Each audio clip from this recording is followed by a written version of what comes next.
মা, বাবা বাইরে এসো, মা এসেছে। আসো মা, আসো। তুমি তুমি এখানে? আর এটা কে? এটা রনিত। তুমি মালা কেন পরেছো? আমি বিয়ে করে নিয়েছি আর ও আমার হাজবেন্ড। কি? তুমি বিয়ে করে নিয়েছো? মা, তুমি বিয়ে করে নিয়েছো? তুমি আর আমার সাথে দেখা করতে আসবে না? দাঁড়াও, আমি এখনই আসছি। কি হয়েছে তোমার? এত তাড়াতাড়ি বিয়ে করে নিলে? আমাদের তো ডিভোর্স কেস চলছে, বাবা বলল বিয়ে করতে, তাই বিয়ে করে নিলাম।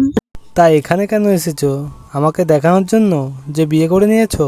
না, শেষবারের জন্য তোমার সাথে দেখা করতে এলাম। হ্যাঁ, তুমি আমার সাথে সম্পর্ক শেষ করেছো ঠিক আছে, কিন্তু তোমার ছেলের সাথে তো সম্পর্ক রাখো।